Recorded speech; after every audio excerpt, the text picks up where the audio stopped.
Hello, everyone. Thank you so much for coming. I'll just try and see if I can do anything here. So thank you for coming. Everyone feeling well? The last day of the conference. Going home even smarter than we came. That's always nice. Yes. So I'm just going to present very briefly some of the tools that we've made in Denmark in order to try to implement the new law that came in 2017. And afterwards, I'd like to invite you to share some of your experiences on how to implement whatever. What are the pros and cons, which medias would be effectful, and so on. So I'm hoping to have a nice session here with you, and that you will share among each other what's working for you. So, my name is Heidi Johannesen. Those of you who have maybe seen me before will be a little bit bored the next minute or so, but just bear with me. I work in the Danish Center of Educational Environment, which is part of the state administration in Denmark, and it's been working since 2002 with all aspects of the educational environment. That would be psychological aspects, physiological aspects, and also aesthetic aspects. And then 2017, we had the National Bullying Complaints Board, along with the new rules. And this is the first time actually in Denmark that we made rules about bullying. So, in Denmark there are 5.8 million people, 700,000 pupils in primary school, and actually the rules also apply to secondary school. But we don't get a lot of complaints from them, and we're sure that it's not because they don't experience bullying, it's just that they don't complain. There's something about the system maybe that doesn't actually work for them. So we've had 334 complaints in all, but we're the second level of complaints, so we actually don't know if there are some in the first level that work out just fine. These are the ones that we see. Yeah. Yes, this is the program. A little bit about the Danish legislation, and then about the job of guiding practitioners, making tools. And I'll shortly give you an example of a difficult term in the Danish law. And then I'd like you to be involved. What are your experiences from guiding through changes? And last, just a finishing note on this difficult term in Denmark. So we'll get back to that. But first of all, about the legislation. United Nations, commented on us being a little bit slow on this point.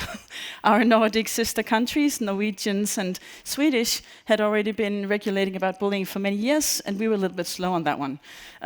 But on the other hand, we just got to dive right in to the second paradigm, so we haven't been going through the first one. First, we didn't have to change anything, we could just plunge right in.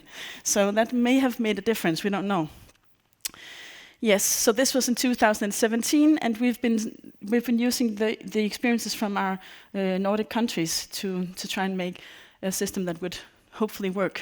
Yeah, these are the important things in the rules.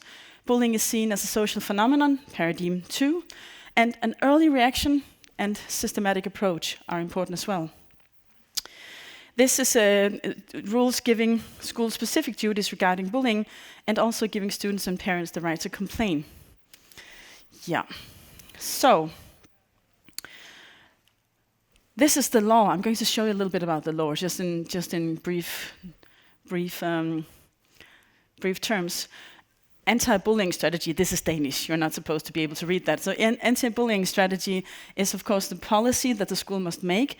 It's supposed to be based on the community-based view on bullying. And if something happens at school, you have some events or you have some signs, and you think that this is a problem for the psychological environment, then you'd have to ask yourself, is this bullying or similar dynamics? Lovely term.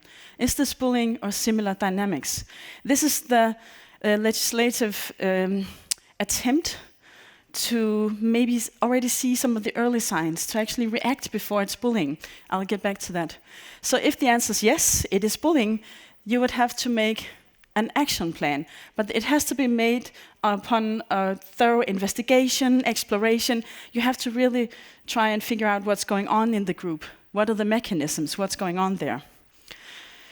Unfortunately, they have only 10 days to do this at school. I hope that you all realize that's a pretty short time. So we have some ways of working around that. And in that period of time, of course, they shouldn't be able to beat each other with sticks. You have to make some temporary implementations in order to try to stop the bullying. And as the last part of the rules, you should also inform the students and the parents about the plans you've made, the plans for action, and the temporary reactions. So this is actually the Danish systematic approach. This is the new rule in 2017. The information is, of course, in order to make both students, teachers, and also parents work on the same goals. So this is what we would like. Yeah. And these rules actually apply even if the parents don't ask for it. So this is even if the school just sees it and the parents don't. They should still just do this. I'm going to tell you a little bit about one of the guiding tools that we made. First off, we did a lot of specific reading guides to all kinds of both students and parents and the teachers and the municipality and the school leader. So we made, all in all, 18 different written texts on our homepage in order to describe what is this bullying or similar dynamics, what is the systematic approach in the rules, and so on. So this is what we did first. And then afterwards, we made a lot of specific tools regarding each step in the whole process that I just showed you with the arrow. We made slides for PTA meetings, we made checklists, we made guides, we made mediation tools, complaint tools, assessing tools, I can't remember them all, so I have to do like this, dynamic tools, videos, and so on. So everything's on our webpage, everyone can just download them if they want to use them or use it as inspiration. And as well, of course, the practitioners. Yes. And I'd like to tell you a little bit about this particular tool. This is the one explaining what is bullying or similar dynamics. And it's supposed to help practitioners through making a short check based on the second paradigm, taking in consideration that they should not only be looking for bullying, but also for the early signs, because that's what we want to do first, so that it doesn't evolve into insecurity and the need for pushing everyone else away, because you want a place with the community and you're afraid that you'll be kicked out. So this is a part of the second paradigm. Yeah. Oh, sorry. I'm just showing you that we made a tool for every part of this arrow. Yes, and this is the one I was telling you about. So the idea with this one tool was to show about what's the new paradigm. This whole thing about if a child is unsecure about its place in the community, in the classroom, they will feel the need to try and show how other pupils are less important or are less worthy of this place in order to shine the light on those, and maybe I get to keep my place if I just try and push the others out. So that's the thing that they're supposed to show in this tool. And also this is a way of showing it. You have bullying that should be everyone's for sure reaction, but you also have the similar dynamics. So this is also what they're trying to show. In Denmark, this would be not within the rules, but these two would. And normally, most people would react on this one and not already on this one. So that's a little bit difficult. And I can say that even though we try to make this tool, it's still just a fight between schools and parents about whether this is part of the rules or not. 70% of our cases is about this circle. Are we here, or are we here, or are we here? So this is what everything's about, 70%. And we only agree with the schools or municipalities in 13% of these cases. So it's still quite a walk, yeah. But I was hoping to invite you to discuss implementing process, because communication is difficult, and changing habits is difficult. And also, owning new habits is very difficult. I mean, the teachers, in order for them to react, would mean that they would have to own the whole system, know what they should do, what is my first reaction, and so on. So I was hoping that you would maybe join me in a little bit of a discussion here, since it's a workshop. So what are your experiences? Have you tried something? Have you tried to implement something? What worked? What didn't? Have you tried to be implemented on? I mean, someone tried to implement something where you work, and what worked for you and what didn't? What are the pros and cons? Which medias worked, and so on.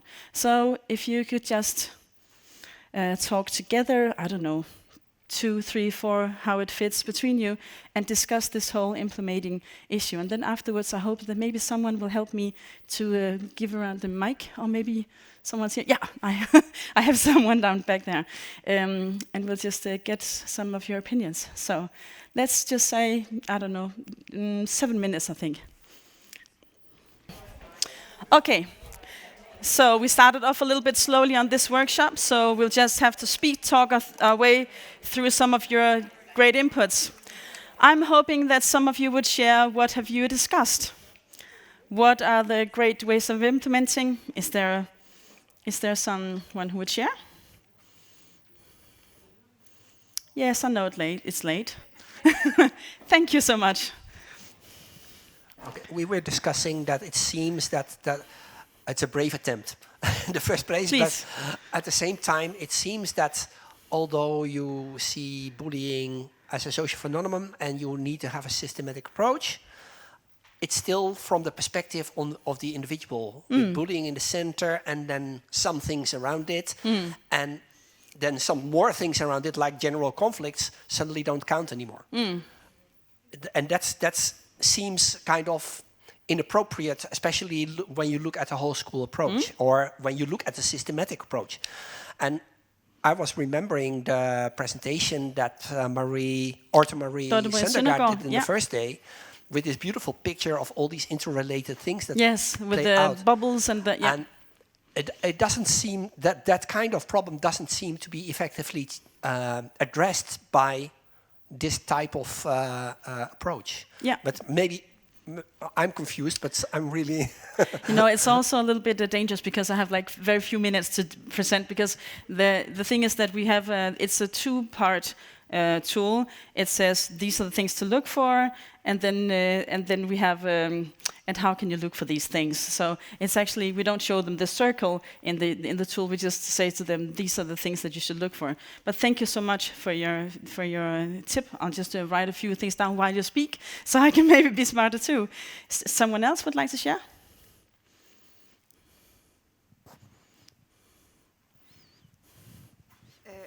It's maybe just more of a question. Can the children themselves go directly to you, or does it have to come from the school or the parents? The children themselves can come too. I've spoken to children. The youngest child I've spoken to is in 3rd grade. So that would be what? 8, 9 years. Yeah. Okay. Yes, they can, and they can without asking their parents. And the schools are obliged to help them to file a complaint and to make their case, actually. So, yeah, they can. Okay, good.